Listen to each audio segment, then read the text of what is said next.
Most ETFs are built for diversification, meaning that they help investors spread their money across multiple assets. For example, the most popular ETF is the SPDR S&P 500 ETF Trust, which tracks the 500 largest companies in the US. When you buy one share of this ETF, you are instantly invested in all 500 companies. There are also ETFs that focus on income generation, holding high dividend stocks, or running high income option strategies. You get paid regularly in the form of distributions for holding this type of ETF. And by picking the right investment, you can enjoy both long-term growth and regular income. I've made my life easier by learning to invest with ETFs. So if I were to start investing all over again, I'd start there. If you're following my explanation so far, don't forget to give this video a thumbs up. Before you buy any ETF, always ask this question. What are the underlying holdings? Which translates to what's inside the basket. Because not all ETFs are the same. Some ETFs are very diversified, some ETFs are very concentrated, some are designed for long-term growth, some are designed to pay monthly income. So please don't just buy an ETF because someone online said a ticker symbol. Always understand the purpose of the ETF first. Its mandate, investment objectives, and risk profile, and what's inside the ETF.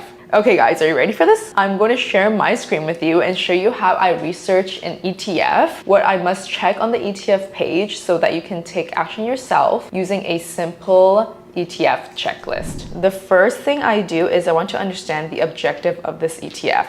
So HHIC is a multi-sector portfolio holding established and trending Canadian companies that are positioned for strong growth.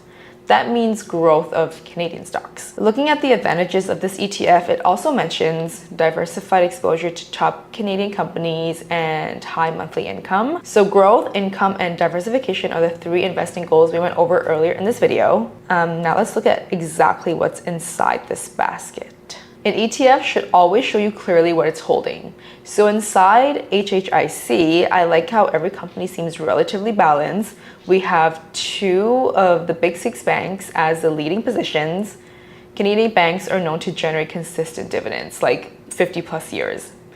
And then we have growth leader in mining and Shopify, which is the e-commerce giant in Canada, followed by the household utility names. We can also fact check the income generation part. When I look at the distribution history, I would like to see that the amount is consistent or growing over time, and the payments should be on schedule without any missed months. Remember at the beginning of this video, I shared that the Canadian stock market has been outperforming the US stock market recently. What you have just learned is that instead of chasing the hype, we can choose an ETF that focuses on the high growth Canadian companies.